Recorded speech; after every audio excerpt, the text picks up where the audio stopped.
Welcome back, guys, to SC2 Improved Team League Season 3. Thanks for sticking with us. If you are still around, thank you very much. We actually haven't had as much of a viewer drop as I thought we were going to. So that's pretty crazy. I mean, obviously teams like MiA and Sandy always bring in kind of an absolute load of viewers. It's ridiculous, honestly.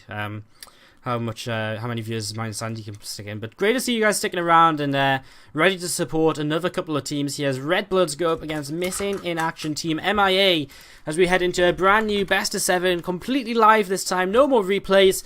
So let's hope there's no technical difficulties or anything along those lines. We're going to go straight on into this and begin by introducing our player from Team MiA. Spawning in the lower left hand corner.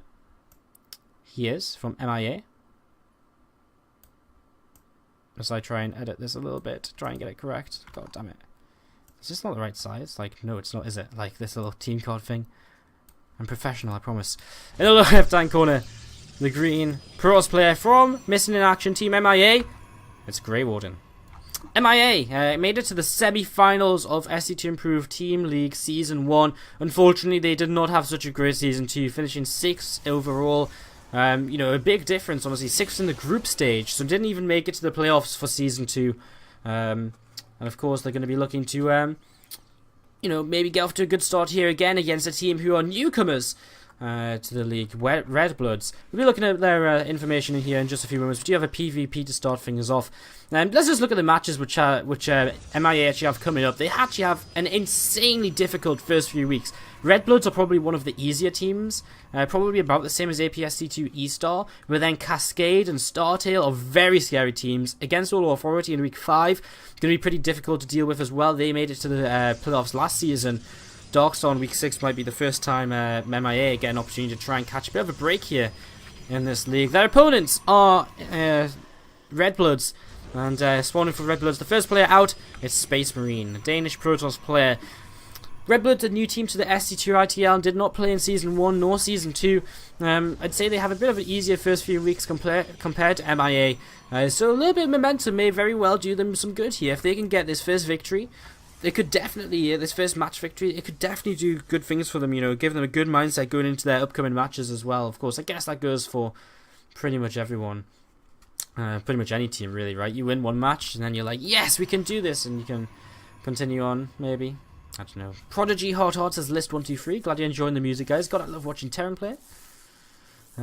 Says Randall. So do I, man. Terran's definitely the best. And then some Zergs and Jergs in the chat as well. Grey Warden is not me, Levy. Trust. I would never disrespect Terrans enough to play Protoss. So yeah, Grey Warden here just starting with his first probe. He's seeing what's up, and honestly, not too much. There's 3 workers on gas. For either player, either side of the map, so no real differences here. Surround from Grey Warden actually takes down the probe of Space Marine. And, well, Mothership Core is going to come out here. So, Grey Warden's getting his Mothership Core a lot faster than Space Marine is. Space Marine come into a Stargate here very early on. Now, this is interesting. He lets that be scouted here by this first probe. So, immediately here, Grey Warden's just going to throw down Twilight Council in response. He's going to say, well, I can be very greedy here. 1 base Twilight, probably 1 base Blink. But look at this. You know, this is actually what I kind of thought was going to happen. I thought Space Marine was probably going to go for some kind of little, you know, weird kind of, you know, mind game. He lets the Stargate be scouted and cancels it, and now starts to build a Twilight Council instead. So, Blink against Blink, definitely a possibility. Could maybe be DTs. We're still yet to see actually any gateways being added on for Grey Warden already. A couple of gateways on the way for Space Marine here. Slight differences again. I guess Space Marine got his Mothership Core a lot slower, so that gives him a few extra minerals early on in this.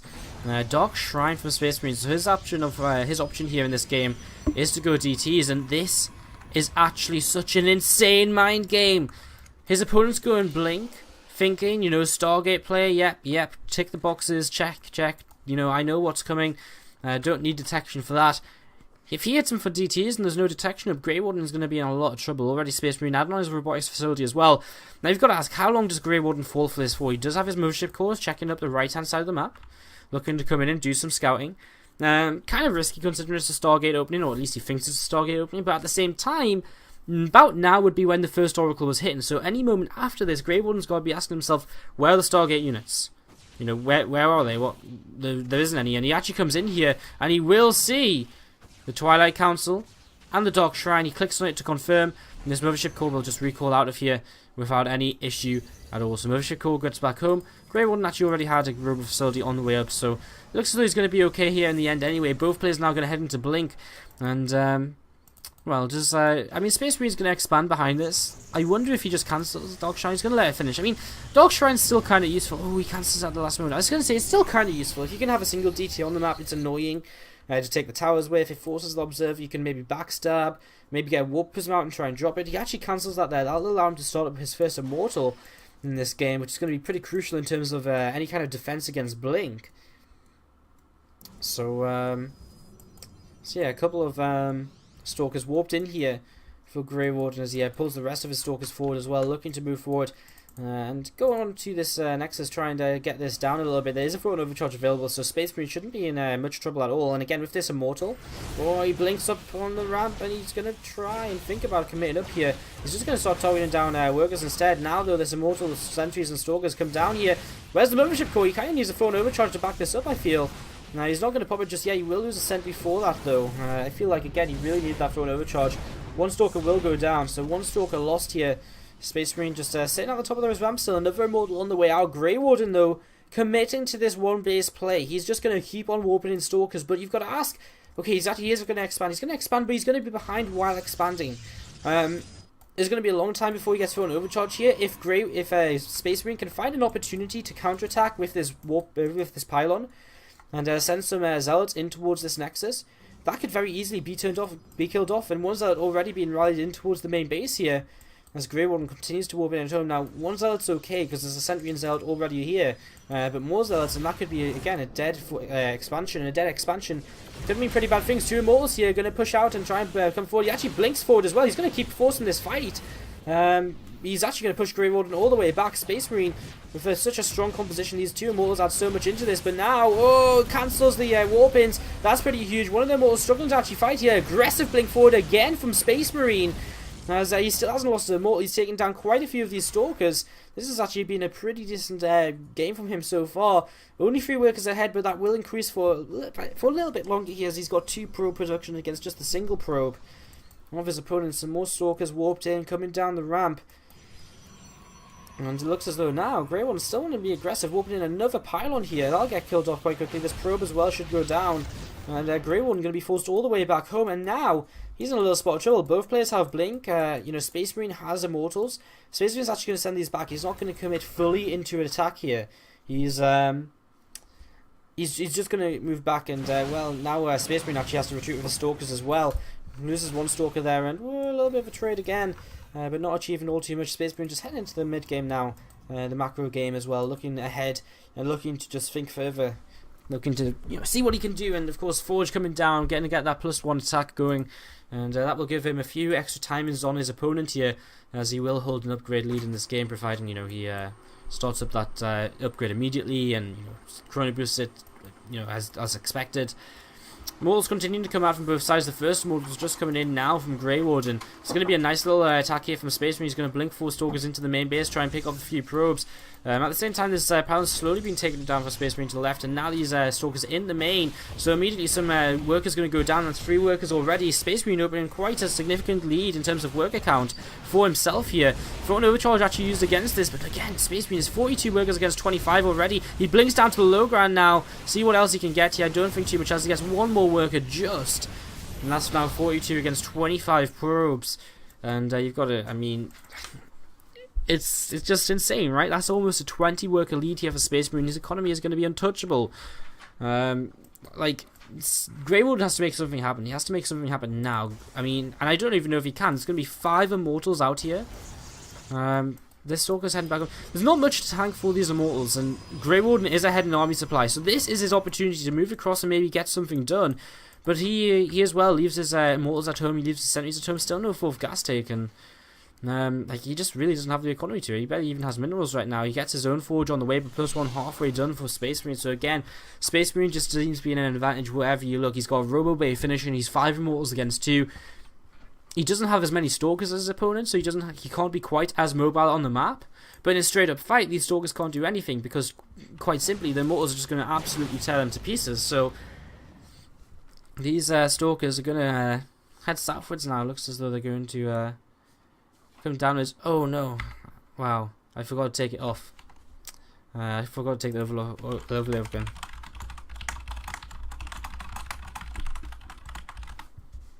So I really need to get a bit more used to that, don't I? It's one of them things, like when I first learn to cast, I sometimes forget to take the out-of-game overlay off. You know, sometimes you just forget. And again, I only just introduced the whole stats team card thing yesterday, so I'm not 100% used to it just yet. I need to be a little bit more cautious about it. My fault. +2 on the way here for Space Marine as his Colossi start to come up, and I mean, how on earth? Like, what is there meant to be? Like, what's meant to happen here? I don't know. Like, how does Grey Warden fight this? Because he doesn't have as many Immortals. He doesn't have Colossi.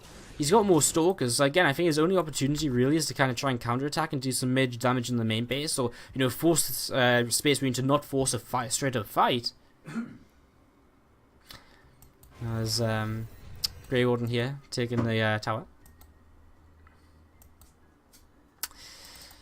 Grey Warden falling back just a little bit right now, and Probe still mining away, +2 still spinning away. Infernal Lance about to finish up as well, as these Colossus continue to pour out of his robotics facility for Space Marine 2 Colossi now, as he heads over towards his third base, which is about to finish up in the next minute or so as well. Still, Grey Warden walking around with these Stalkers, but just not really able to do anything else with them. Templar Archives comes in for both players, but again, Colossi are just so powerful in this matchup. Now these Stalkers might be able to do a little bit of damage here. They could jump onto this Nexus and maybe force a cancel.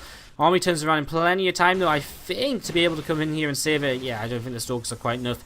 Get some of the shields off of it, but that's going to be it. Stalkers now blinking away. Looks as though they picked off a probe or something, which is over here in the meantime. And Space Marine can't quite move out just yet unless he leaves some units at home to defend against these Stalkers. Stalkers splitting up just a little bit right now. Looks as though we might have him trying to do a little bit of what Space Marine did prior to this, which is blinking into the main base with them 4 Stalkers trying to get a few work kills. Grey Warden has been catching up in workers for quite some time.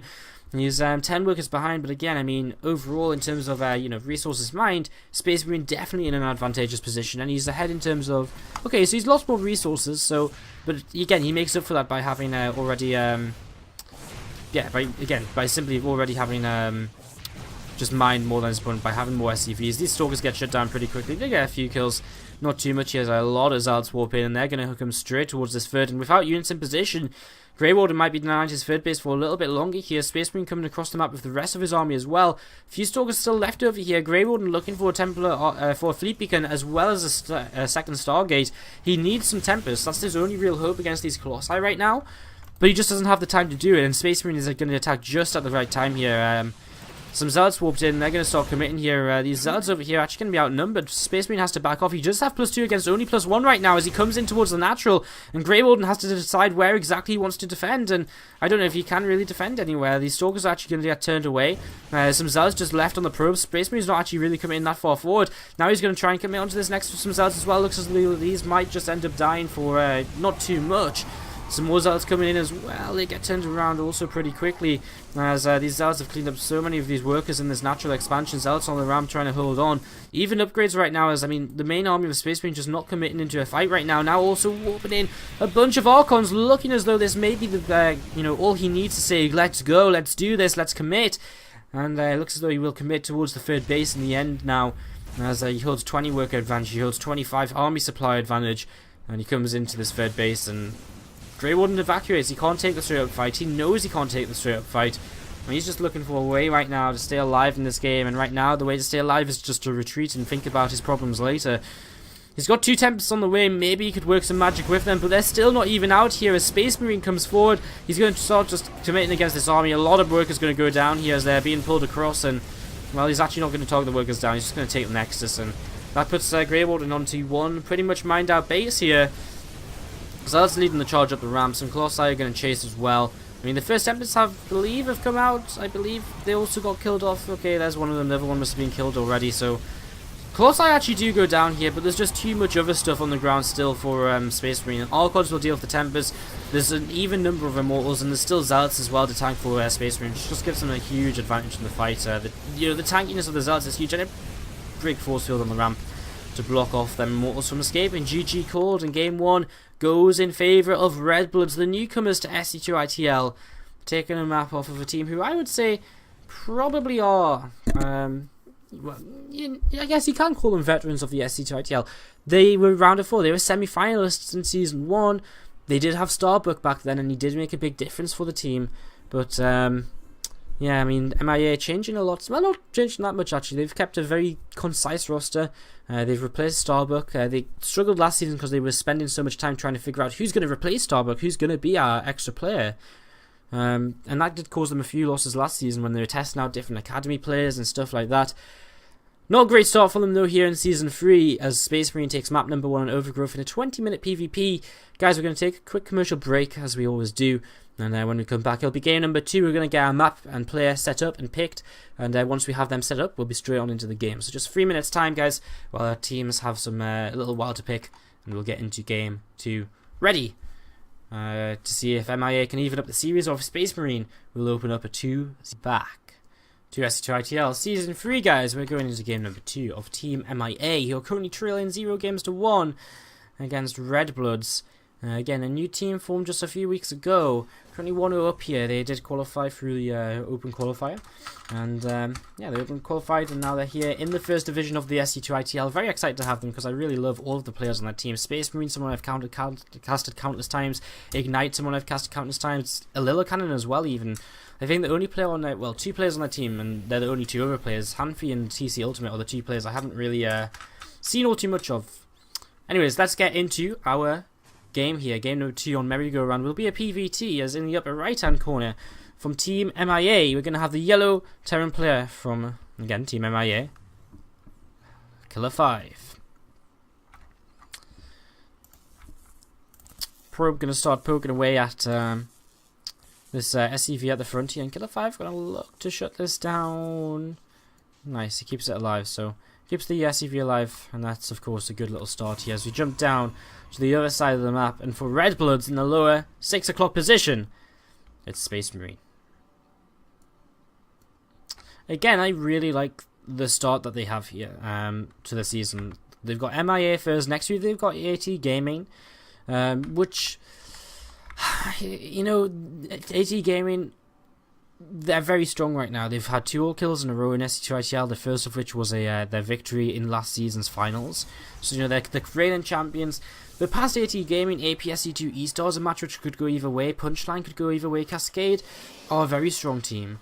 And then Team Mistral, I feel if they get a win against MiA and have, you know, some, you know, 1 or 2 of them kind of 50-50 matches go their way as well, I think Redbloods could really be in a shot with just the, again, the mindset they could put in for themselves.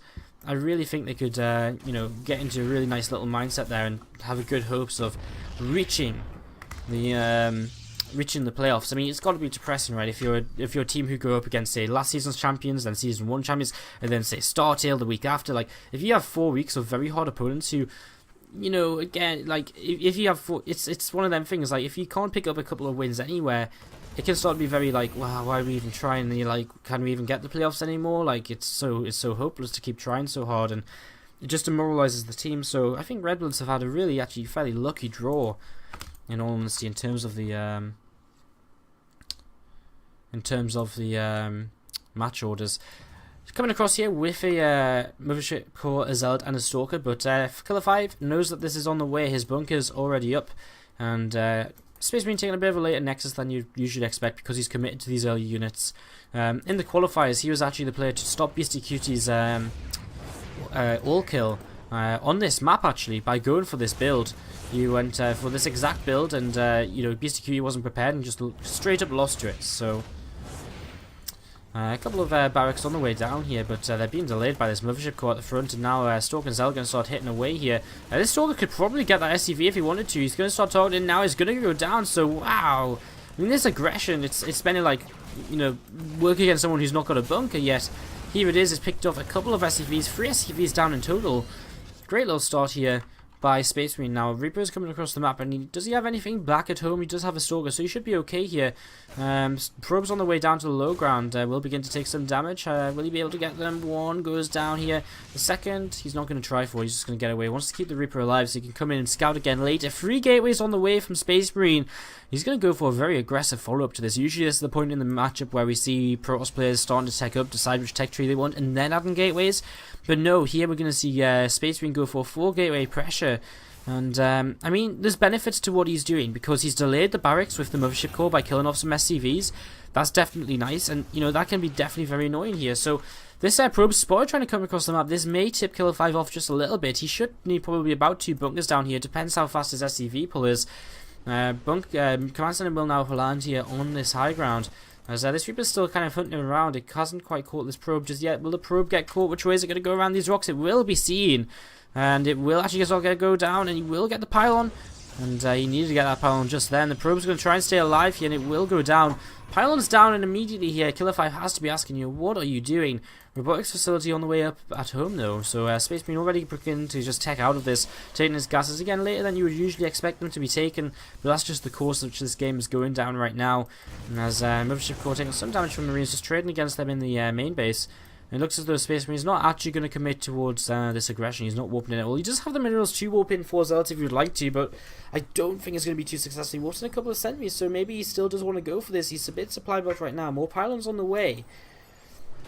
A Robo Bay coming up behind this as well. Again, he's been very, he's been very brave, I feel, sitting outside here. I mean, still warping in units. Maybe going to try and force an overreaction out of Killer 5 more than anything, because again, there's just so much bio up here already. Like, it's kind of hard to truly imagine Killer 5 being able to make himself die to this. Like, if these units here run up there, like, there's no way they win any kind of fight. There's no way they kill a bunker and all of this bio. So I think all Space Marine was doing was very simply just putting on pressure, maybe trying to make Killer 5 commit more than he needed to try and take an advantage when he headed back home. And I mean, again, it's not ideal for him because he did delay his Robo Bay quite significantly to do this. He's got an Immortal out right now. He's committing to Warp Prison as well and heading into Double Forge also.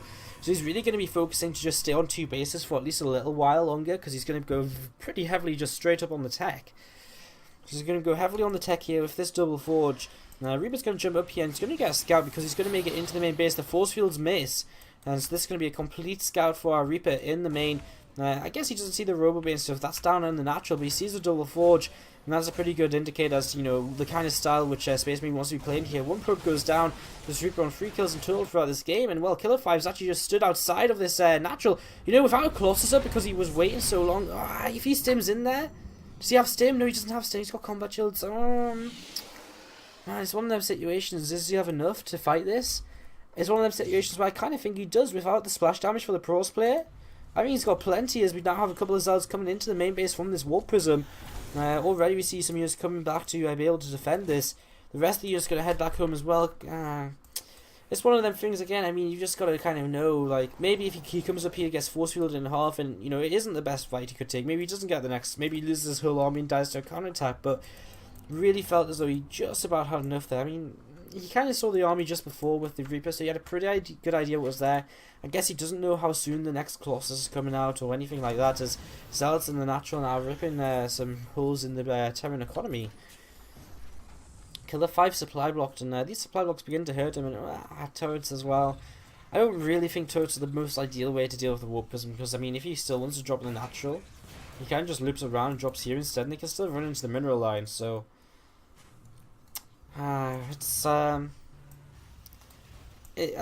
just don't like it, because, I mean, what about the main base? The main base has got no kind of defense here. I think it's just better to leave kind of a medevac worth of units behind, if you feel you need to, if you don't feel your reinforcements are going to be enough, because that way you can deal with an attack in your natural, attack in your main.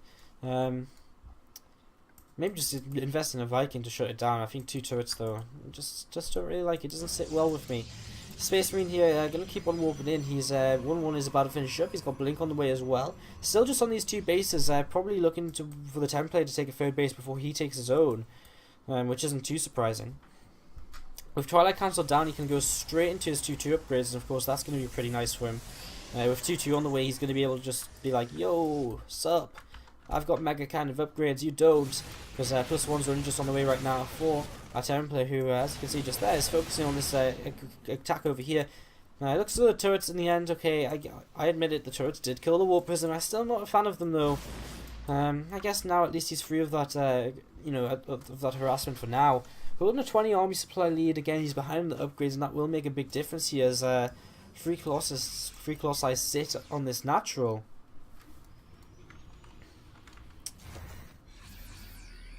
This army continuing to come across right now from Killer 5.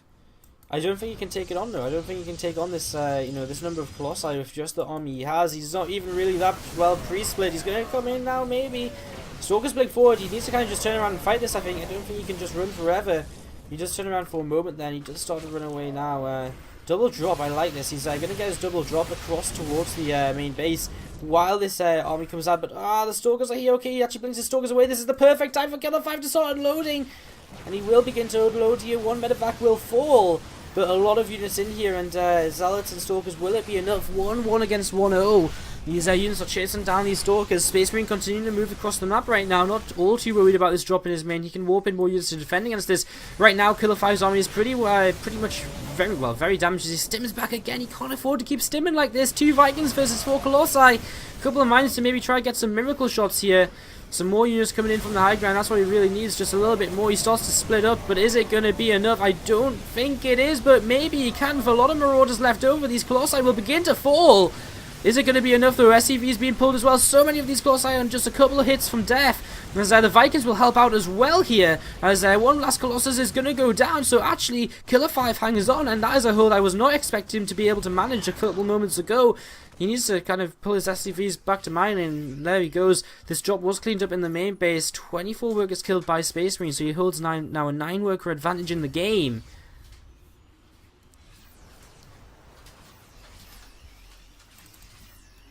And well, he begins to move out in the middle of the map here. Not sure how if this is maybe a little bit too hasty or what. A third base on the way up for Space Marine, so I guess it's kind of important for him to shut this down. Space Marine's army is kind of all over the place. This Immortal's going to be spotted in the middle. That's going to get taken down for free here. And, well, now Space Marine. What did he do with his Stalker and Colossus, which is just on the wrong side of the map? Like, he can't do anything about it. Fortunately, he, you know, that Immortal was leading the way. It's better to lose the Immortal than the Colossus. But, I mean, it's still not ideal to not have the Colossus back at home. It looks as though they may be able to make it the long way around. Honestly, there's only really pure Zealot in this army here for Space Marine, so it's not that great of an army. It's only 1-1 against 1-1 right now. He hasn't really started that 2-2 with them, you know, that quickly. Killer 5 already kiting backwards. He's actually just going to pick up and move away. He now sees coming from the left this Colossus, and that may still get picked off here. This army's simming forward. A couple of Marauders in this. It's not quite enough, though. And the Zealot's coming forward here to help out. And I think Killer 5, he just need to go back home, build up a little bit, take his time before moving out on this map again. Just take a little time. I mean, the majority of the army isn't that great for Space Marine right now, but there's just not quite enough beef in the Terran army to be able to kind of push through the number of Zealots that are here. So, Killer 5 just sitting right now on his natural expansion, and he's got a few Vikings continue to come out. He's doing okay on medevacs, 3 medevacs. He's got a couple more coming out now as well. I guess he doesn't really need that many more Vikings, so there's only 1 Colossus. But Storm is about to finish. Ghost Academy on the way, so that's, you know, pretty well timed as well, I suppose. Vikings are going to be able to pick off an Observer, so nice little pick off there. As the real issue is there's just no 2-2 for our Terran player. Armory is only just going to start up now. Well, the 2-2 was definitely delayed from Space Marine. It wasn't as fast as we would expect it to be with the Double Forge. Well, it's not as fast as it was expected to be. I mean, the Terran player's upgrades are just as delayed, if not more so. Again, the army is only halfway done here. Single Zealot going to take the Watchtower. 4 Templar warped in already, ready to build up, well, already building up energy, getting ready to storm. As, I mean, still, it's a very Zealot-heavy army. If the storms miss, then there is a pretty good chance here for our Terran player to maybe push on through and take this. The Vikings will get rid of the Colossus very quickly. Oh, the medevacs! Need to be careful here. Try and target down one of our Templar, and he will just not get that. He's just going to split up here. Some mines are going to burrow. Vikings really need to just go into this Colossus and get that down nice and quickly. Mines do a nice job. A lot of these Zealots going down very fast. Third base on the way over to land. And it looks as though he's actually probably identifying here that there's just not enough anti-air to stop these Vikings coming forward and taking down this Colossus. So a free pick off here from the Colossus. Single sentry's going to try to save the day, but Colossus falls. More Zealots warping in. Great scout with these Vikings as well. I mean, he sees exactly what this army consists of right now. I mean, these mines are going to be really great against this kind of number of Zealots. This is why, you know, Zealot Templar opening, or just Templar openings in general, aren't so popular. Of course, it's in a Templar opening, but he's left with no Colossus, which puts it into the same kind of scenario as a Templar opening. A nice second Storm there, getting ready to just kind of bait these units into it. As more Storms still available, the split's looking good so far. The mine's going off on a lot of these Zealots right now. As the next two Storms are actually a little bit disgusting, taking down a lot of the Terran army, but only really Zealots left over. Some Archons coming in. These Immortals are going to help out a lot too, especially against this heavy Marauder force. And actually that very quickly turns around from being a fairly even supply in the end to just Space Marine completely walking the floor with his opponent to finish things off. I mean, what I really wasn't accounting for was the Immortals and the Archons morphing in. I thought, well, there's only really Zealots left. But he actually had 4 Immortals in there, something I hadn't really noticed. And 4 Immortals are really powerful with shields as well. They're insanely powerful, like absolutely ridiculously powerful. Like, and at that point, I mean, Killer 5 only really had Marauders, so and the car comes to tank. I guess there's enough Zealots too, and it's 2-2 against 1-1 still. GG Space Marine. I mean, Killer 5 put up a good could have put up a good fight there. Another 20-minute plus game, longer than most of the games you saw between MiA and ECV just beforehand. So we're going to go into game 3, guys, very soon. Hopefully MiA can make a bit of a comeback, make a bit of a series out of this. Do let us know if you're cheering for either of these teams here today. Would love to see if there's any MiA supporters in here or any Redblood supporters either. So do let us know in the chat, and we'll have a couple of shoutouts. I must do Twitch shoutouts because I've not done Twitch shoutouts for about an hour. So shoutouts to the following guys who have hit the follow button on the Twitch TV. Randall, who's chatting away in the chat, which is always great. The Ace, Frost Rebel, Psycho SC2, Mouse17683, Gesykes Guenta, Lucifero, Ida SC, XX Zolcas XX, Joker SC2 for the win, Nuno Kane, Skizzer, Zarias as well. Thank you guys for the follows. It does mean a lot. I mean, following is pretty much the best thing you can do for the channel because it's free to follow. It means you're enjoying the content. It means you're very likely to come back and check us out again. Guys, we'll be back in a few minutes' time with game number 3. Can MiA pull it back, or will Redbloods take a 3-0 advantage and put themselves onto match point? Let's hope not, because I'd like to see a few more games at least here tonight. Guys, we won't be too long. Welcome back to SC2ITL Season 3. How are you all doing? We're in a match right now between Redbloods and Team MiA. As MiA on a little bit of trouble, as you can see on the scoreboard just below me. Currently 2-0 to Redblood. Space Marine doing some work, going to put his second PvP of the night right now, as he's about to face off against Cheese King on King Sejong Station. So, Cheese King's ready, and we're going to press the start button, and we're going to start our countdown. So we're getting on into this game. How's everyone in the chat doing? Go Redbloods from Mig Delta. Rendell being very supportive of the stream, thank you very much. MiA from XB Zeta, Redbloods from CN Frosty. Who else is coming in here as well? We had the Elephant MiA manager, MiA of course, and hello Samsung Jackets Up Beast. How's it going? It's been a long while, man. It's it actually has been quite some time since seen you around. It's the lack of Pro League, right? No Pro League streams. Rest in peace. R.I.P. Guys, we're going to go into our third game right now. It's going to be King Sejong Station for PvP. That's PvP between Space Marine and player from MiA, Grey Warden. Was pretty entertaining. I think Space Marine had an advantage from pretty much the majority of the game. But it was still not entertaining nonetheless. So let's hope for nothing less in this game as we begin to introduce our players in the lower right hand corner. The yellow Pros player from Team MiA. It's Cheese King. Interesting fact, last season, MiA started their SC2ITL Season 2 campaign with a 4-0 defeat against AT Gaming. So, who were their eventual champions. So, you know, maybe if they lose 4-0 here today, it's a bit of foreshadowing for Redbloods. Maybe, perhaps. Pretty unlikely, I suppose. In the upper left from Redbloods, it is Space Marine, the red Protoss player, coming out next. So, let's see what these guys are going to get up to. Let's get rid of that overlay before I forget again. This is SC2 Improved Team League Season 3 in Europe. And, I mean, a whole array of wonderful games await us. This is only week 1, guys. If you haven't heard already, I haven't mentioned for some time. Tomorrow we have Startail versus Mistral at 6 PM Central European Summer Time. At 7:30 PM we have ESC Gaming against Nuit Blanche. And at 9 PM we have Carnage Esports versus Team Extreme Supremacy. So that is tomorrow. That's the plans. If you're interested in tuning in, then you can hit the follow button, see when we go live, and stuff like that. Double gas on the way for both of these players to start off this PvP. If you're already following, you want to think of further ways to support the stream other than just tuning in, you know, you've got the subscriber option down there. You can subscribe, you get replay packs and all sort of fabulous stuff like that. If you want a full list of advantages, you can type in !subscribe to the stream and there'll be a link. As well, you can, of course, there's just a straight up donation option as well, which Moobot should keep spamming through in the chat every now and then if you're interested. All donations go towards the SC2ITL. There's a bunch of donation goals and incentives, which you can reach. We're currently €3 away from having a third place match for Season 3 of the SC2ITL. So another €3 and we will have funded a €50 third place match, which would be pretty awesome. Alright, so we've got this first probe here for Space Marine, just trying to be annoying as ever. 2 workers on each gas here for Cheese King as he does open up with a second gateway. Over here for Space Marine, he's going for a slightly different tech route. He's going to be going for a little bit of a faster tech. Another ship core already on the way in. Again, it's going to be tech, not a second gateway, simply because he's got 3 workers in each of these gases, so... No donation pop-up / sound, does that mean that we've had a donation? Dun dun, is that what we're suggesting here? I'll refresh my emails. Man, you know, the thing is, when you're casting though, like, generally if you're casting, it's like, you would imagine, like, I imagine if I'm watching a game, I wouldn't really want, like, a sub or donate pop-up thing. So, I wouldn't want something popping up, like, if someone donated, because it'd just get annoying, right? But yes, you were foreshadowing it, which I guess it would be if you were donating. Thank you very much, DanishStarcraft.com, aka Tetris.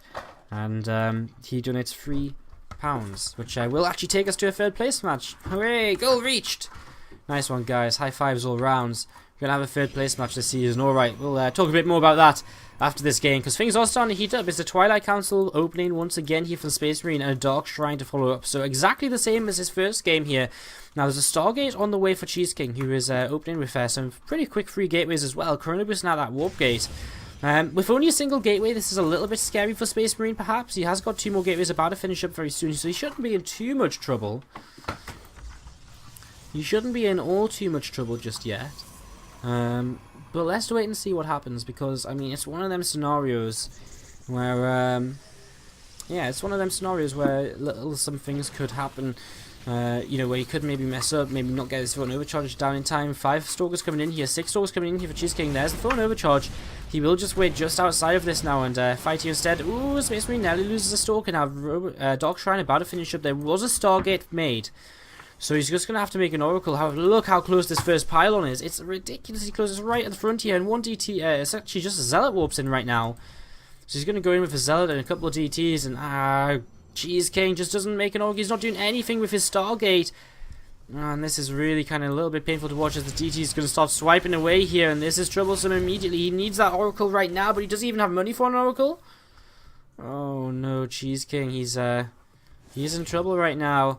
Another DT warped in and he's just realizing he has to go. He has to start trading economy here.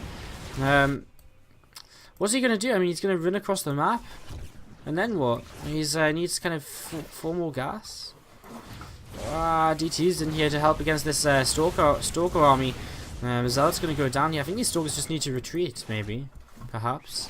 Maybe the best option. Still no Oracle going to be afforded. Like, it's going to be a straight up base trade, but I mean, there's pylons and stuff on the other side of the map, and Cheese King.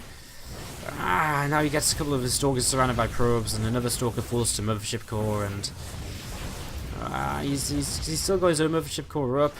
He's got his probes here now to try and help out, but it's just not enough, right? Like, these DTs are just too much for him, and yeah, and the DTs are just going to clean up before anything else can really happen in this game. They're still going to try kite as much as he wants, but without detection, it's just unrealistic to think he can afford to hold a DT for the entire game. There's even another Stalker out now for Space Marine, so he can take on this Stalker anyway, the Mothership Core too. Maybe if you could kill that one Stalker, if you could kill the Stalker, then oh no, you can get Orcons. He's now making an Oracle. It's just too late. It's just way too late.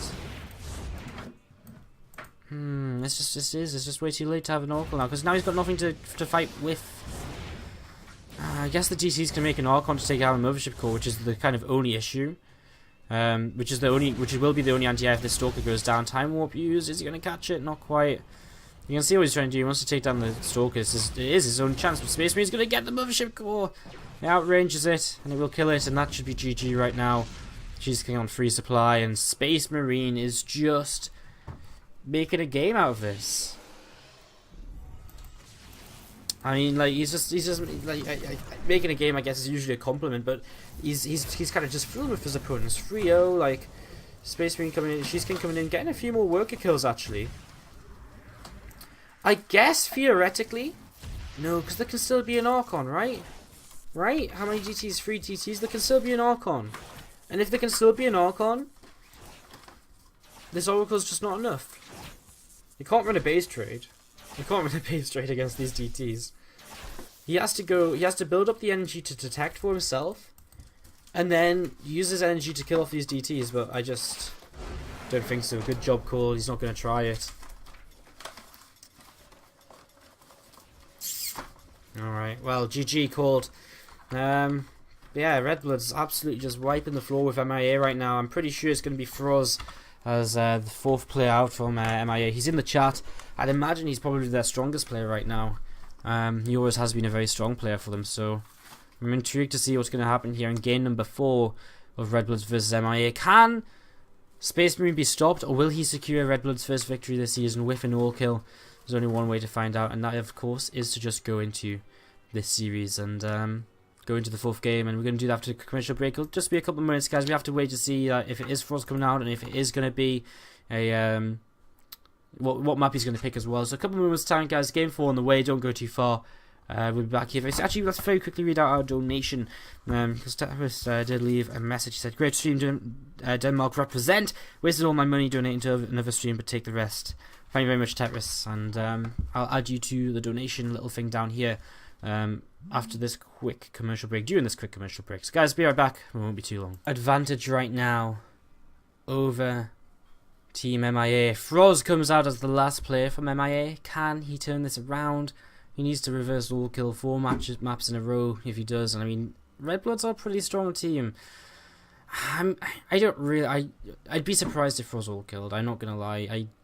I don't want to be negative, but I don't really see it happening. I just can't really see it happening. I can see him taking a map. I can see him taking down Space Marine. I reckon he could take a map or 2. The full 4 maps? I don't know, man. The thing is, as well, Redblood's roster is just so well-rounded. They can throw out another Protoss player in Ignite. They could throw out a Zerg player in Hanfi. They could throw out a Terran player in Lil Cannon. They have a huge range of different players they can send out and try and, you know, shut down this team with, but I'm not sure if it's really going to be successful at all. I like Foster's defense of it, like they've just, with Redbloods having so many players with different play styles and stuff, it's going to be a hard task now. Of course, reverse all kills. When can you say I expect this guy to come out and reverse all kill? Maybe when Jachi comes out and he's 0-3 down. Kind of like today, but he was 1-3 down today. You know, maybe. But for us, he's a good player. Honestly, I reckon he's going to take down Space Marine, but I don't know how much further he'll go after that. Space Marine is the red Terran Protoss player in the lower right-hand corner, and although I actually didn't introduce him in the lower left-hand corner, is the blue Terran player, Froz from MiA. Alright, so I just realised I haven't actually updated my title on the stream, so excuse me just a moment. Redbloods versus Team MiA. Update that.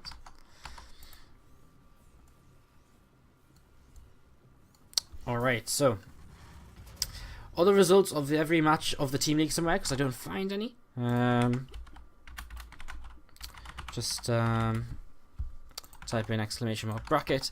All the results that are already out for the Team League are there, but there's not many of them, simply because it's the first week of the tournament. So the standings may not be updated, but the individual matches should be. If you like scroll down and look to like week 1, and like should be able to see the players who played and stuff like that. I updated all the matches which were already played last night, so should be fairly updated. I don't know if anyone's been updating it throughout today, so I don't know how updated exactly it is.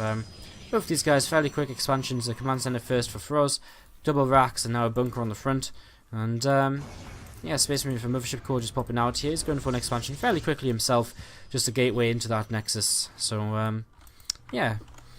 Froz is going to have a pretty good opening here. There's no real way Space Marine can punish him at all. It's going to be a nice economic opening. He's going to get a lot out of this. A lot of SCVs. He's going to get his Marine count up nice and quickly as well. Third barracks on the way, still gasless here. So yeah, just really looking to pump out the Marines here initially. Probably just going to go into pretty standard 2 gas to follow this up. Heading to Stim, heading to Engineering Bay, heading to +1. You know, the starport from the factory reactor. You know, the standard TVP. Don't really expect to see anything all too different here right now. Rallying his Marines right now to his natural, just in case of a proxy oracle. Definitely a possibility. Scouting within SCV at the moment as well. I assume he's probably going to add on an engineering base soon. He's only adding on a single gas, so probably going to see an engineering bay and a turret added on just in case of oracle play. Okay, there's a second gas coming down, so he's getting a second gas as well. I still think we'll see an engineering bay though. That being said, he's making 3 Marines at a time, so he's going to have plenty of defense from an oracle if it does come in.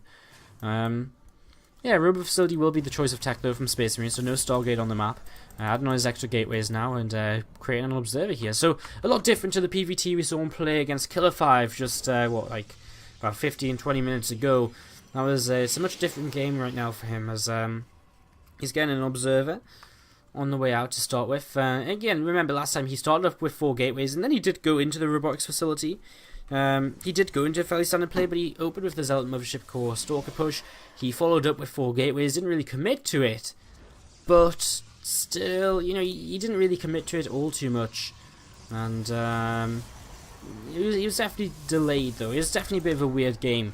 This game looking a lot more normal here. Warp Prism on the way out. SCV sees everything it needs to in the main base, especially that robot facility, so immediately he knows the tech path here of our Protoss player, and you can see as soon as he sees that, he actually pulls his Marines away from the front door. Will he see this observer coming forward here? Is he paying attention or not? Doesn't look as though he quite spots that there.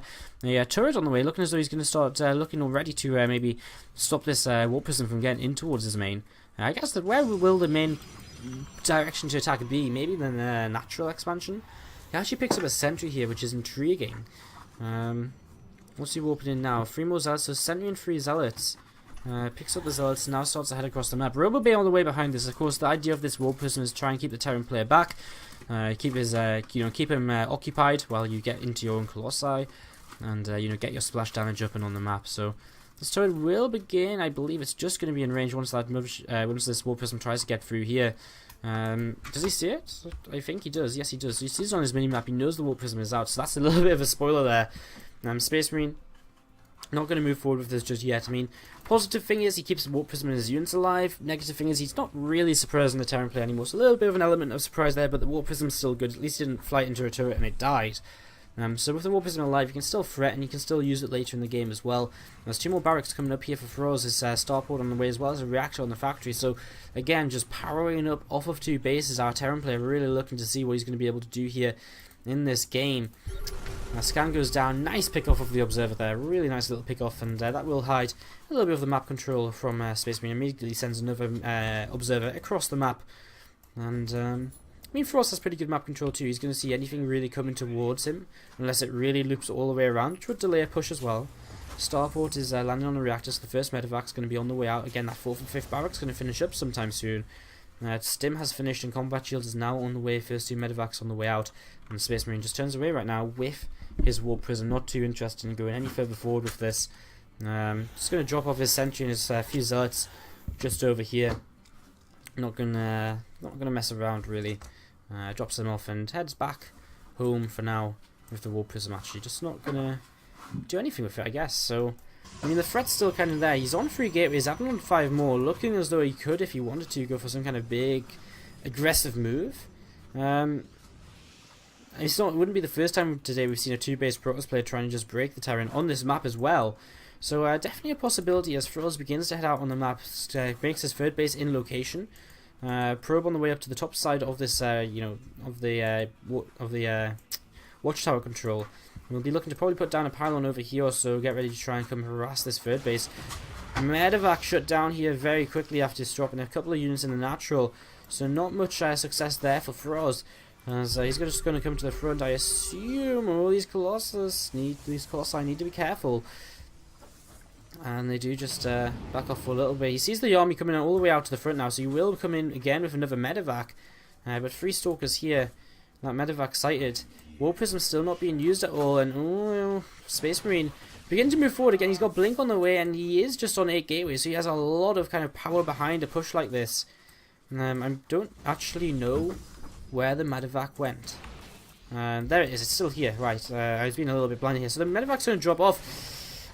I mean, this is a really awkward ramp to run up. Now, there is the third base he can try and cancel here. Stimming forward with a lot of his army. The Vikings need to be careful, can't commit too far up here. Third command center is going to finish morph into an orbital, and that's pretty nice for Froz, because he's going to be able to keep that alive at least, which is a little something for him. He should probably pick this up. Well, I guess he could maybe leave it here. Depends. It's a little bit of a risk, of course, as Marines stim into this natural expansion. There's a lot of economic damage being done right now. Now, this is really bad, and the Mothership Core going to go down before a Photon Overcharge comes in, so it's just going to be very simply here. Space Marine trying to break this ramp now. It's going okay so far. I think Froz needs to fall back maybe a little bit and maybe just pull his SCVs here to make sure he survives, because if he survives, he's done a lot of damage back at the Protoss player's base. Vikings have picked off one Colossus so far, and the second Colossus looks as though it's going to be chased down as well by these Vikings. SCVs were pulled, but still Marines just working away over here. Probes in the corner, not really having an opportunity to do anything, and that is going to be, what, 25 workers left? I mean, Space Marine pretty much has to win it with this right now, but there's enough Vikings in the sky. There's not enough anti anymore. The Stalkers have been taken down, and Froz, he is the hope for MiA here today, right now, and I mean, he's gonna take this game. This Nexus is gonna fall. There's still no warpings coming in from Space Marine. He doesn't really have all that much economy. He's warping in aggressively still trying to just win this right now. But once the Colossi fall, I mean, it's just game over here. You know, the Colossi are the real damage dealers here. The Vikings come forward, targeting down the higher health Colossus. Why not, I guess, and just Stalkers left over. Vikings should be able to just land and be able to help out with the rest of this, and again, back at home, the Nexus has fallen, the Natural is gone, and Space Marine will struggle to continue on in this game. There's still Marines over here, which are not really being used by Froz. He's not really paying all that much attention to him. He's busy chasing down this army at the front. This Immortal will fall, the Stalkers will fall, the Pylons will be killed off. Space Marine will be forced backwards. He's down on 30 supply, and this is actually the second time in an SC2ITL match already for Season 3 from the qualifiers that Space Marine will be denied an all-kill and will be stopped with only a 4-kill. The Marine's going to clean up the rest of these pylons here, and Space Marine just continuing to take damage. I mean, Froz still has this third base in place. I mean, it was just never, was it really ever gonna work attacking up a small choke point like this? I guess it was kind of close. Froz just had enough Vikings in time. Some Stalkers coming forward here now. It doesn't even seem to bother Froz. Space Marine lives the game. Froz takes the victory. And MiA get themselves on the scoreboard. Their first map here in SC2ITL Season 3. And I think they're going to be a little bit relieved about that. So Froz takes the first map. Again, I was feeling pretty confident he'd be able to take it. And hey, he was able to follow up on my beliefs. Froz going to have to go into game number 5 though now, and you know, again, he's got a long way ahead of him. He's got 3 very formidable players potentially to go up against from Redbloods. We'll see who they send out next. Will it be a TVT from Little Cannon? Will it be a TVP from Ignite? Or will it be a TVZ from Hanfi? Or will it be a TVP from TC Ultimate? Though he is not in the chat channel, so it doesn't look as though he will be playing. We'll be figuring out just after this quick commercial break, guys. Game 5 on the way. I'm going to go get myself a drink. If you're enjoying the show, please do let us know. We'll be back here very, very soon. Don't go too far. This is SC2ITL, actually.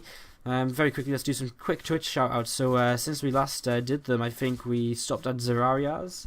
So, UldBR, BT Cox, Hobbit DK, Flurry Nized, Omega Man BG, Bobofest, Opto9, and X Bezada.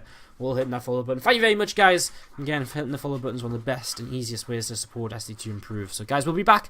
Quick commercial break, and then Game 5, Froz against the next player from Redbloods. Welcome back, guys, to Game 5 here of SC2 Improve Team League Season 3 Week 1. We're in a match between Redbloods and MiA.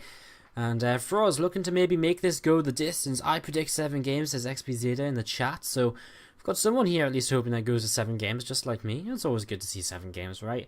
Amazing to see the viewers just continue rising. We're on about 550 viewers. I think the most viewers we've had for a group stage game in SC2ITL before today was 300-ish, like 310 or so. Not much further than that. In the playoffs, we've had more. I think 300-ish was probably the most. So we're almost actually doubling the most viewers we've ever had for SC2ITL group stage game, which is in week 1 absolutely insane. I mean, I know there's a lot of a lot of it came because Mind Sanity were up first, but still, I mean, still crazy. Even when we've had Mind Sanity before. It's not been that quite high. So anyways, let's go into our game and introduce our players as we start up in the upper right hand corner with the new player from Redbloods. He is Ignite. If you're enjoying the play from Redbloods tonight, you can go follow them on Twitter at Team Redbloods, or check them out on Facebook as well. I can't actually read it. I think it's /Redbloods Multigaming, because I can't read it because it's much smaller. My XSplit isn't full size. So or check out their website as well, redbloods.net, if you want to know a little bit more about their team. If you're a little bit more interested in MiA, who've been getting a little bit beaten around so far, team-mia.org, at team__MiA on Twitter, or facebook.com/team.mia.org.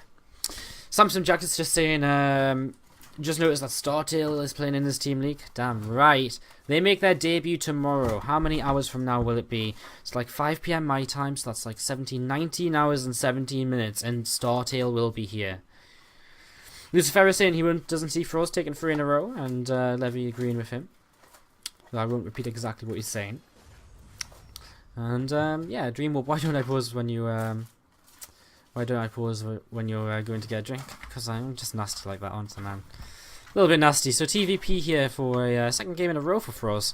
Interesting to send out the same race again. Ignite maybe more confident in his PVT than the other players are in their ZVT or TVT. Again, referring to kind of Hanfi or Little Cannon.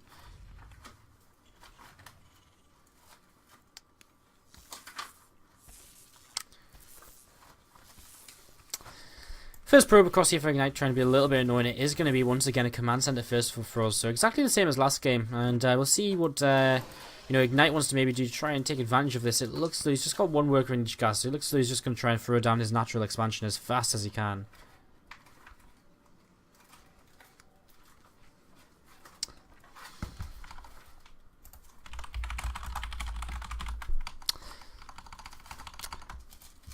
So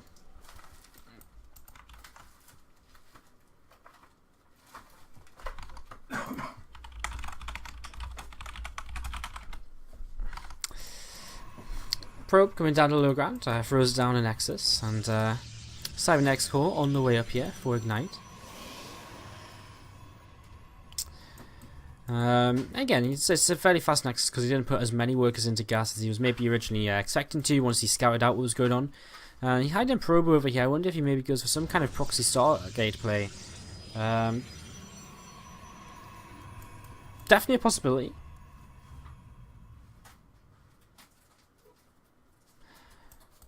I'm just not going to read the chat right now, guys. I don't even want to know what's going on.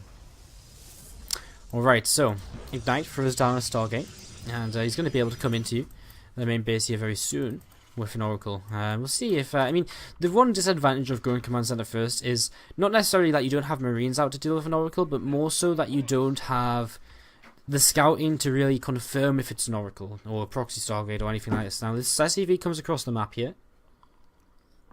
We'll be looking at... We'll actually head all the way into the main base, and I don't think there's anything to really stop it. Mothership core.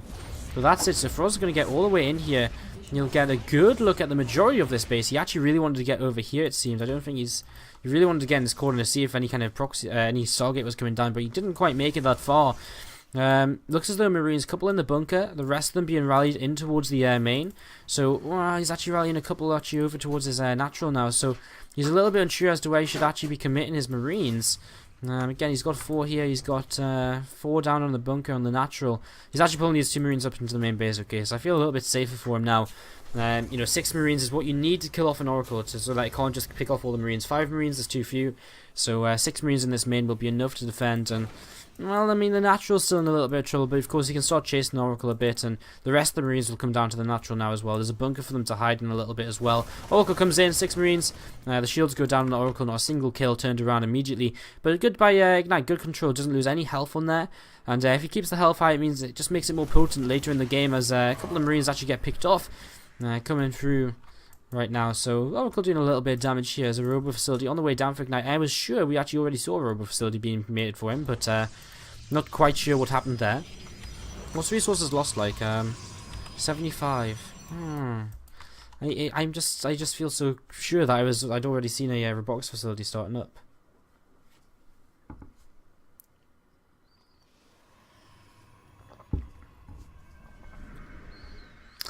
So Ignite just moving around with his Oracle still. He's actually on the way back home with it, but now he's coming across the map to Froz's base again. Unlikely to do any further damage. We've got turret in the natural and turret in the main. Can probably come in and pick off a... he's not even got a turret here actually, so really unlikely this Oracle can do too much. Maybe a couple of SCVs here and there. Mostly just going to be used for map vision now. You can see it's kind of acting as an observer here until the first observers come out of that robo. Now just watching for anything coming through the middle of the map at least. Can use Envision as well. On these Marines, keep an eye on them if he feels it's necessary. Always a nice ability to have, as this Oracle, he is paying attention to Ignite. Going to be able to keep this alive for now. And that's very important. Again, keep the map control to himself. And yeah, observer's starting to come out, so he's going to see this army of Marines continue to advance forward. Throat Overcharge is going to be here and ready. Double Forge on the way to follow this up. Robo Bay on the way is down as well. That's about to finish up here in the next couple of moments. So altogether, Froz looking, or Ignite looking pretty good to keep going in this game. A couple of probes actually go down here. Phone Overcharge now used, but a couple of sentries going down, and has Froz been a little bit too aggressive. Oracle being targeted. Now stepping away. This Oracle going to keep throwing damage down. The Oracle goes down, but that's going to be absolutely at the Zealots as well. Maybe a sentry.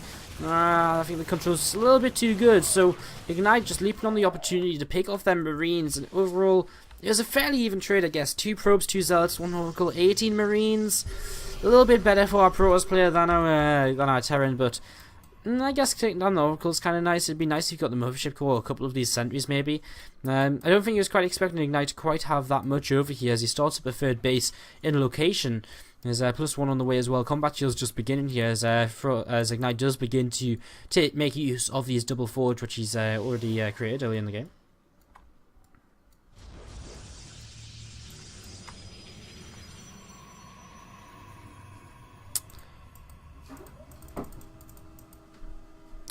Ignite here, just sitting around. First Colossus comes out. A couple of medevacs actually spot this Stargate here, so he knows it's a proxy now. Observer will have seen these medevacs as well, and yeah, Ignite already warping in. Stalker's getting ready to do something about this, and so we just see this double medevac change in location. 4 observers in total right now out for Ignite. Let's just have a quick look here at Froz's first person view. So you can see all over the place, just dropping, picking up, dropping, not sure what exactly he wants to do. Just wants to get a bit of vision up this ramp, maybe spot for third base. And then what's Ignite up to? Let's have a look at Ignite's vision. So he's just not jumping around quite as much, just happy on these 2 bases right now. Checking around with these observers though. Rallying them around, sees this drop coming in. But again, Froz picks that up pretty quickly and gets out of there. So both these guys just right now just playing fairly standard PvT, TVP. Upgrades going to continue to come out. Vikings continue to come out for Froz now, or maybe even just beginning. How many? No, okay, so just starting the Viking production here as he confirms Colossi at the front of the base. So you didn't want to commit to anything preemptively.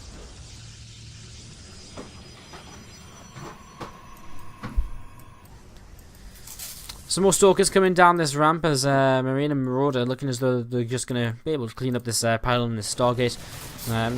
Means that the drops won't be spotted quite as quickly the next time around when Froza maybe goes that direction.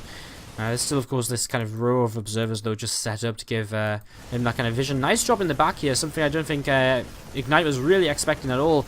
It doesn't really kill much. I guess he's getting away with a few of the few kills on the Zealots there. Loses 1 medevac. Pretty nice though, still just pulling the Protoss player around a little bit.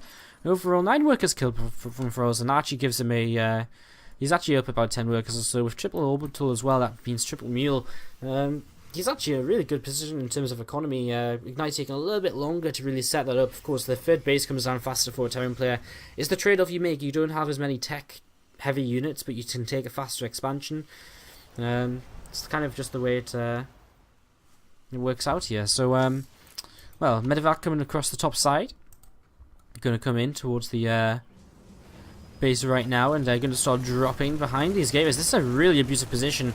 Only the Stalkers are really going to be able to help out, and they will just take down that medevac here. But we've already seen 2 Stalkers, 2 Zealots die. Yeah, it's on the verge of, again, just being worthwhile, and it's still keeping the Protoss player back. I mean, keeping it alive would have been better, but just trying to make use of the positions here. 4 Vikings on the way at a time right now for Froz. He's going to move out. 2-2 begins for him. Storm on the way for Ignite. So he's beginning to go for his tech switch again. He's got that 5th and 6th. He actually hasn't got this 5th and 6th gas up just yet. So kind of surprised me. He's actually floating 500-ish minerals and not too much gas. He had some extra gateways. So not eager to take this 5th and 6th gas, which is, again, still quite interesting to me.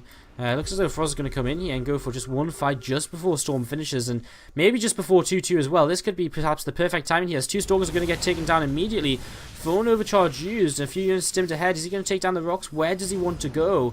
He's loading up some units, double drop towards the main base. Stalkers are not going to be there quite in time to deal with this, so this is really nice. He's forcing the army to stay at the 3rd to defend. He forces the Stalkers to come towards the army so they can be there for a big fight, and now he drops towards the main base, and this is going to allow him to get these units out, and he can trade against the Stalkers easily without much of an issue. Some Colossi coming in now. Now's the time he picks up, and now the time he should just boost out, but he sees a lot of army over here. Is that enough for him to commit forward onto this position? I think it is. He's going to come forward. He's going to go for the base. Storm is so close to finishing though, and Storm can make such a huge difference, and there the Storm's coming down. First Colossus falls. Colossi are going to fall in the back as well though. They're coming from the main base, and they will actually continue to fall. A couple of mines getting cleaned up, but also getting to, taking down a couple of zealots here. The Vikings clean up all the Colossi, and that's a huge victory here for Froz, who actually takes a pretty significant advantage in this game as he cleans out the main base mineral line, or at least forces the probes to pull away. He might get this Nexus if another Stam comes down. Stalkers and Zealots continue to come forward. He's still pressuring towards the 3rd base. He's actually just going to target down Stalkers. This is insane. He can do so much damage here. He's now going to turn around and just go for the Nexus. Is he going to get it? Yes, he is. Last probe. No! 6 health at the same time. He's going to take a fight at the 3rd, but Ignite turns him away pretty quickly here. Frost has to fall back and just wait a little bit more. 1 drop in this main base is all he needs right now to finish off this base. It was a mistake to target down them Stalkers. He didn't get the Nexus, and that will definitely hurt him right now. I kind of feel like Ignite probably feels he should maybe just kill off his own Nexus and start rebuilding it now. Simply because, I mean, if it's going to die in a minute, is it better to have it dead now and to rebuild, or to have it dead in a minute? I guess it's better to have the extra little bit of economy now. Especially considering he's losing a lot of gas mining from it, because he's there is only 2 gases up right now, because this Nexus, or, well, in a moment, once this Nexus gets picked off, it will be the only 2 gases. This gas is only just being set up by Ignite. As these 3 medevacs turn away pretty quickly here, the Stalker's in position very early on to deal with this. Froz 20 supply ahead right now. He starts 3-3 at similar time to the Pros player, so this is going to be a pretty long game here. It's going pretty well so far. And, well, a single Hellbat in the front, going a little bit too far forward. How are we seeing Hellbats mixed in? Just a couple. I kind of think I prefer mines. With the extra splash damage from the patch, etc., and against this many Zealots, they could work absolute wonders here. You can just see what's going to happen here. Boost in. Stalkers don't actually know about the medevacs being here. This is a dead Nexus, and maybe some dead Stalkers too. It's not going to take much to take the Nexus down. The Stalkers are just going to retreat. They're not going to see the point in continuing on. Sad's being left alone here. What's the target? He's just going to try and take down some gateways. Again, positioning at the 3rd base. A lot of Vikings in the sky, but no Colossi out. 1 Colossus in production as the main base of everything in here has just been ripped to shreds. 3 medevacs of units, and now he's just going to pick up, get away. The blink in for Ignite was just not far enough. And these medevacs are just going to stay here. They're going to keep forcing units to stay in the main base to protect his production, to protect his new Nexus. Colossus comes out. He continues to scan. I don't know where he actually just scanned there. Maybe above his army. Not all too sure. Froz maxed out right now. Going to be equaling upgrades, as he even starts up a nuke as well. His 4th base is morphing into a planetary back at home. And he just gets into a stronger and stronger position here. Observer very fortunate just then to not be picked off by the Vikings there as the scan came in. And I think Froz realizes it's not worthwhile to spend the Storms on the Vikings either. It's not like he's really going to be able to... It's not like he needs them dead. It's actually better if he doesn't have them dead, because... while they can land and fight, they're not as effective as units. And oh, a huge EMP from the Ghost! That might be all Froz needs to come up this ramp. There's 2 Storms remaining. Units are going to come up here a couple at a time. That 1 Storm, 2 Storms remaining. The first one's huge. But that EMP was absolutely huge on this army. Now, there's actually not another Storm for a couple more seconds. Vikings have landed, and Nuke's going to come down on the high ground. Where's the Ghost for it? No, it is just sitting here on the ramp. These bio units are going to go in. The Nuke's going to get cancelled as the Ghost falls. But Ignites continue to just take a bunch of damage here. These medevacs should be back in the main base attacking at the same time as all of this. Frost just needs to pick up, get out of there. He's going to lose maybe some more of these medevacs. Where's he going? He turns around. He's going to lose another medevac. Maybe it's so close. Yes, he will. Now back in the main base with more of these units. So going to just keep on buying time for himself. Stop Ignite going across the map. And, oh wow, that was actually such a bait. He's baited him all the way into the position where the rocks are going to block him to come in. The main base Nexus will fall once more. And Froz is still just rallying across the map here. These units are not going to get you in time. All of these medevacs will get picked off. But worthwhile probably. He's going to pick up the 4th base in the meantime as well. Stalkers are going to fall here.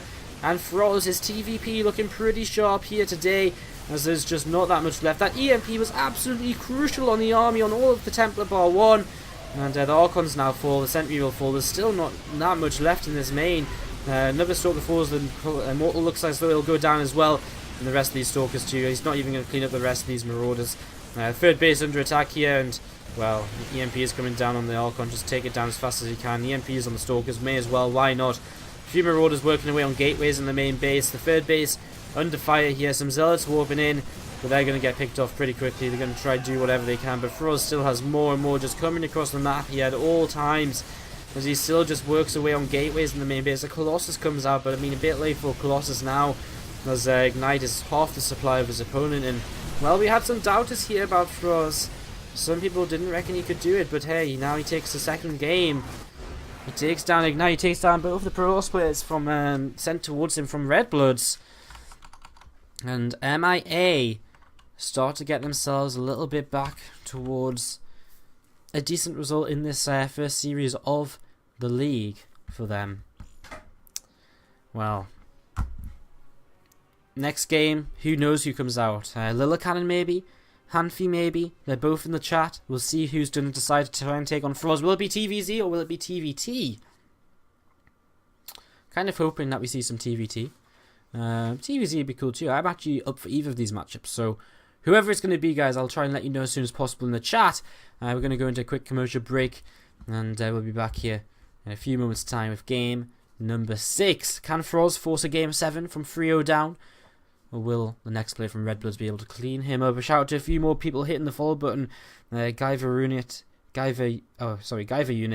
Kikamensky, Meat Grinter, and Lishigal, all hitting the follow button. Thank you guys very much for your support of the SC2ITL. We'll be back in 3 minutes' time with our next game. It'll be game 6 between Redbloods. Welcome back, guys. Sorry for a little bit of silence. They're just setting up the lobby, as we got our player and map pick just as the song was about to end. I was like, so just getting everyone invited so we can get going here as soon as possible. Hanfi is the next player out from Redbloods. Again, he's got the opportunity to just close this out right now, but Froz has been very resilient so far. It's currently 3-2 in this series in favour of Redbloods, as you can see on the scoreboard. For some reason, there's a stupid amount of love coming in the chat. So thank you guys for all of the support. We've had a crazy amount of follows today. Just in the last break, a couple more guys hitting follow. Needs more and Prozac6411. So thank you guys for your support, and Falinder as well, literally just coming in there on my email. So we're going to go into game number 6 right now between Redbloods and Team MiA. We're going to jump into this right now. If these two guys are ready, it's Hanfi versus Froz on Foxtrot Labs. Our final map will be Catalina, should Froz have to go up against who I believe will be Lilicannon as the ace player. So let's see what happens here. Froz versus Hanfi. Foxtrot Labs is the map. Kind of weird, because last time we saw Redbloods struggling, they were struggling against Beastie Cutie.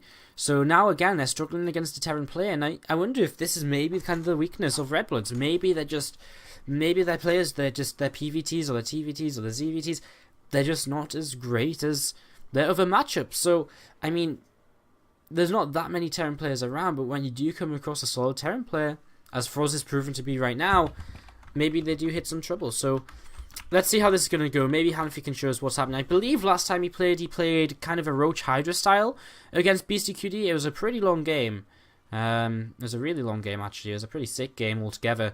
So we're going to go into this game right now and load on up into it, because we're on Foxtrot Labs, and we're going to start with the Terran of the hour right now, the blue Terran player in the lower right hand corner from Team Missing in Action, Team MiA. It's Froz. Down here in the bottom right of Foxtrot Labs, a map which again is usually the 6th or 7th map we played out here in these series. Not the most popular maps. In our last series, Mind Sanity versus Easy Visualize.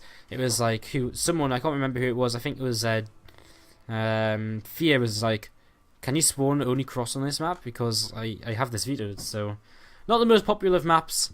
Let's see how it goes here for Froz, who is taking on the green Zerg player in the upper left hand corner from Redbloods. It's Hanfi. So Hanfi up here in the upper left-hand corner from Redbloods. These team card things, of course, will get a little bit more interesting as time goes on, because we'll start to be able to put up the scores of previous week's matches and, you know, talk a little bit more about teams who they're going to play in the upcoming games, where they stand in the group. For now, not really too much to say, so let's just get rid of it here. What's going on here? Something about ambidextrous in the chat. I'm going to tab and scroll up a little bit. Do I kappa? Sometimes. The map design is important. I'm an official map bounce. What's it called? Both-handed. I use both. Why is someone asking if... I'm so confused right now. All of a sudden, someone's just asking Dreamwarp if he's left-handed, and then he's like, he's ambidextrous, and like, that's not confusing. But I don't understand why someone was asking if he was left-handed. I think I've missed something here. If Deadwing is good for drops, what is Nimbus? Probably pretty good for drops as well. I think Nimbus is pretty sick for drops. You can get them straight into the natural and stuff, and we kind of saw Froze abusing that as well against Space Marine just before.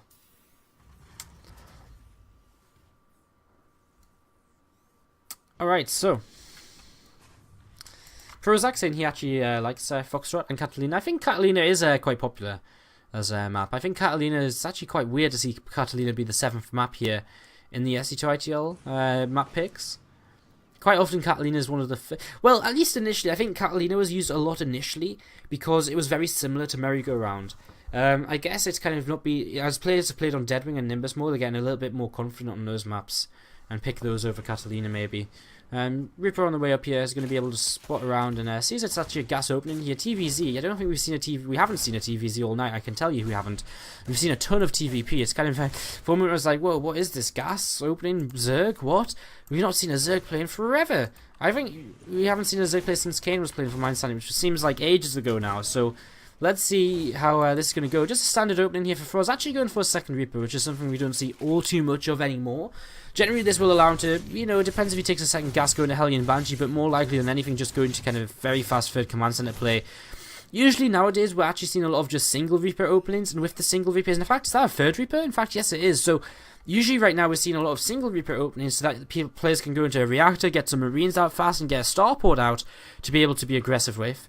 But that's not the scenario here. We're going to see Froze going back to a style fantasy popularized in the in Pro League, where these 3 Reapers, they're so strong. You know, you can come in here, you can start to pick off these queens, and as you can pick off these queens, you know, a lot more so than with 2 Reapers, you know, you can be really annoying. It really sets a strong contain on a Zerg player in terms of getting their third base up. So interesting to see Froze choosing that on this map. I wonder if it's because of this location. He doesn't want the Zerg to quickly move towards a third location on the gold. I mean, that's definitely a possibility, something to think about here. These Reapers looking as though they're going to position to come around the back and jump up into the main base. Could maybe grab a couple of drones on the minerals, on the gas here. And there's one drone going to go down. And Queen's going to start taking some damage here in the main base also. Lings with speed now, though. And these Reapers have to be careful. One gets caught. They all get caught. And that's something which Froze was not really accounting for there. And his own mistake. He knew the timing of the gas. He knew speed would have been finished right now. And his own mistake to lose them 3 Reapers. So that's a little bit painful because 3 Reapers and 6 Hellions is a lot more powerful than just 6 Hellions. So it's a little bit of a shame. I don't think it's going to make that much of a difference. Froze is interestingly leaving a gap in his wall here. It's a slightly weird map to wall off on. I mean, it's a very wide natural you know, place to choke. I guess he's going to opt to just wall along here, and maybe probably along here as well, to just make his natural completely, you know, unenterable. And there is that gold base on the gold base coming up for Hanfi as his third. And again, I feel that's why Froze was trying to use those 3 Reapers to sort things off here. I think on this map more than anything, it's more important to try and deny that third. Because if you let this Zerg get this third, in these spawn locations especially, if you let this third come up, the Zerg is definitely going to have a pretty decent you know, position in the game. And is it the best third place for a Terran player to take? I mean, it's a little bit weird because it's so abusable by Mutalisks, because they can come here and they can loop through the other side and you've got to come all the way around. I don't really like that third base for a Terran player, but I do really like it as a Zerg who have, you know, it's like Mutalisks, etc., like Zergans, which are pretty fast. I don't know if they can actually slip through the minerals. Probably wouldn't want to because of the choke on them. Ling's over here doing some damage, picked off 2 Hellions already, and you know, most importantly, actually getting a huge scout off here. As he saw up this ramp, he saw a tech lab on another factory, a second factory. researching, and that's almost 99% of the time now going to be Infernal Pre-Igniter, so he knows what's coming towards him, he knows it's Blue Flame Hellions, yet he isn't really reacting as though he's seeing it. There's no Roach Roaring up, and there's no Roach Roaring in production. He's continuing to just make a Banelin Nest, and Banelins, and Zerglings, and melee upgrades, despite what looks as though it's going to be a mech opening from Froz. Now, it could still be a bio transition, and I say that just as Froz adds on his third factory, so when it comes into the third factory now, it's not going to be a bio transition. The armory coming down as well, it could perhaps be kind of maybe mech into bio, which we saw again Fantasy popularized in Pro League. That was where the Free Reaper build originally came from. These Hellions, they don't have Blue Flame just yet, but they are going to start picking off some Banelins here. The Zlings are looking for surround, and oh, a big hit from the Banelin there. And I think Frost maybe a little bit premature to come forward here. Now these things are going to start getting destroyed. He sees his Blue Flame finished. Still not really reacting to it. Drone's pulled off of the gold base to stop any more damage being done here. Frost landing his third, and again, I think he agrees with me. He doesn't really like that gold base as a third location for the Terran. It's just a little bit too abusable by the Mutalisks. Hanfi continues to commit to Spy Attack, so he's still going Mutaling Bane. Now he adds on a Roach one, so he's probably going to go for about 8 to 10 Mutalisks. And from 8 to 10 Mutalisks, force some 4s, and then go into kind of a Roach mid-game, and maybe, you know, add some Swarm Hosting and tech into whatever else he wants to deal with mech. Generally, pure Mutas isn't the way to go, so probably just 8 to 10 Mutalisks to start off with. Try and catch the Terran a bit off guard if he hasn't got enough anti-air, enough 4s up at the start of the game. Frost doing a great job! Oh, the drones take a huge hit there! There's only 6 killed in total, so it's not all that bad. But I thought that was a big hit. I thought that could have been a lot worse because they were all stacked, and I think Hanfi pulled away just at the last moment, really. These Hellions are still doing so much damage. How many kills on each of them? 10 kills, 10 kills, 5 kills, and 3 kills. That's crazy numbers of kills. Already, we've seen a lot lost for Hanfi here in this game. 51 Lings. I guess 13 Hellions is quite expensive too. A lot of Banelins as well lost too on top of this. Finally, these Hellions cleaned up. Back at home, more Hellions out, and of course, you know, Frost can afford to keep throwing away these Hellions because it's his mineral dump. He's going to have way too many minerals in this. 4's on the way out, first few meters on the way, just 3 of them right now. Hanfi actually struggling for gas to make any more. He's got 400 gas, so he can go up to about 7 or so, but that's about it for now. Turret on the way down in this mineral line. He's preparing for the Mutalisks here. Now, one thing that these 4s can't do is be very mobile, so while they are going to be able to generally defend the Mutalisks, they're not going to be able to, you know, be everywhere. So the turrets are going to be an important addition to this defense. So being in the speeds just finished, I'm still not 100% sure what exactly Hanfi's plan is in this game. He's not started up any further upgrades. He's still played with a heavy link style. His scouting suggests to him that it is mech. He knows it's mech. He's had an overload there, so he knows what's coming. Now he starts roach speed. Now he starts +1 missiles and +2 characters.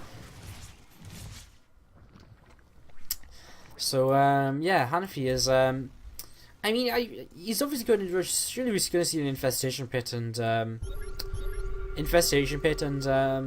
Swarm Host, because I don't really see him being able to do all too much. I'm even a little bit worried about if Froz just moves across the map, because he's going to have a lot of 4s. He's got tanks, he's pulling SCVs, and, you know, amazing. I'm so lucky today with my calls. I keep saying things and then they happen like a second afterwards. He's going to move across the map, and this is a really scary army to deal with. There's a lot of 4s, repairs are available. Some more 4s popping out. This is, again, a really scary army. If these tanks can siege on the high ground, which I believe they will, or even just behind this gold base, that's going to be one dead gold base here. So Hanfi is going to lose this gold. I mean, Froz's not even sieging up just yet. SCV is still coming along here. Another 4 making its way across the map. Roaches and Banelins, scan reveals all of them here, and the tanks are sieging up. Is it a little bit too late? Some SCV is going to go down to the Banelins, so they will help out something here. As a few SCVs not even actually repairing right now. As the Roaches come forward, and will they have enough to clean this up? It looks as though they might just about be able to finish this off. More 4s coming across still, though. Hanfi does clean up altogether. I think Froz needs to get across the map as fast as he can. He's going to lose a 4 here. He's going to take down a few Roaches in the meanwhile. He's actually going to target the Mutas, it seems. So it is a little bit more here. Back at home, he's got plenty, though, to defend, so he's not in trouble at all. Hanfi will push the Terran player back. Keeps his gold base alive, which is nice. Froz maybe being just a little bit too over-aggressive there without sieging his tanks. Just not cautious enough. And Froz just going to sit on this base right now, sit between these bases. He needs to go into tank production. He needs the tanks, you know, 4s for Mutalisks, tanks for Roaches. That's kind of the, you know, if there was a phrase to play by when meching in TVZs, it's 4s for Mutalisks, tanks for Roaches. So he needs to get his tank count up now because he's seen the commitment in towards roaches. Tunneling claws on the way, so it looks as though we're going to see some kind of burrow play. There's a kind of a turret here. There's so many fours. I don't really think he can come in and take a straight up fight with this. I mean, +2 is about to finish as well for this, so I don't think he can just burrow in and try and kill off this army. I think that's his plan, but I don't think it'll be successful if he does go for it. So just splits off a few roaches coming around this right hand side towards this base. The building's being built fairly far out here for Froze, so you'll see it before it gets in towards the middle line. I like this counter-attack with the Hellions. A little bit of a run by. Not many drones to really pick off here, but enough to do a little bit more damage as these Hellions get turned away for now. And burrowed roaches starting to come forward here, and they will come into this middle line. And, well, I don't think Frost cares, because guess what? He's just pulled the SCVs again. Round 2 of this attack across the map is underway now. Will he react to this? Will he do anything about these roaches? Nope, he's just going to lift off and just keep moving across the map. He's not going to turn around for this at all. So, 4th base going to be denied, and this makes this a lot more all-in for Froze than it may have originally meant to be. He needs to make sure he just sieges up his tanks in time this time around. Last time that was his real issue. He didn't have the tank siege up. It is pretty much pure roach still here. He needs to have his SCVs on auto repair as well. Some roaches going down here, and now the roaches are going to come in from behind, and he's still not sieging up. He's so confident right now, just moving forward. The roaches don't actually commit any further forward. Froz just getting ready to just defend his main base from this counter attack here. Now he's sieged up. Now he can begin leapfrogging forward here. Towards the other bases of the Zerg play. He's got 4 bases up still right now as the natural comes under attack. A tank is rallied out straight into these roaches. Hanfi takes that down without too much of an issue. Roaches are coming in with the burrow, and the burrow is going to come up right on top, and is... how's this going to go? Here we go. It's going to be pretty huge. The 4s, the Balers are going to come in as well. The 4s are maybe going to take a lot of splash damage from these. Are the 4s going to be enough to burst through these roaches? I don't really think they are. SCVs come across to try help repair. Roach is still ransacking the natural of our Terran player as well at the same time. Froz just about holds on with this army. Hanfi has so much money to spend though. He loses another base, but he's establishing a base up to the top. I think he's probably going to be able to do this. This game reminds me so much of Ufilm vs Golden in the SC2ITL Season 2 semi-finals. It was a very similar sort of game, and it was these exact positions as well. Terran bottom right, Zerg top left, 1 Foxtrot. Hanfi's going to clean this up. This army over here is... It's not an army, it's a tank and a 4. Pop goes the weasel, and 4 and a tank going to get taken down very, very quickly here. And these few SCVs going to get chased as well. And I mean, if there wasn't a counter-attack, maybe Frost is in a really good position right now still. Because he's picked off some bases, he's got bases of his own, but that's not the scenario we're in. We're in a scenario where he's lost a lot of his economy, he's lost a lot at home during the time he was out on the map. And he's 30 workers down, and he's triple mule, yes, he's triple mule, he's Terran. But he's just going to GG. He doesn't actually see a way, and he taps on out. He takes down the pros players, but Hanfi, his TVZ is just too good for him here today. And he is going to close out this series and close out our SC2ITL action for the day. And Redbloods, a great start for them in this season. 4-2 to start themselves off against MiA. Looked great. Space Marine with 3 kills. Ignite, unfortunately, not able to get a kill today.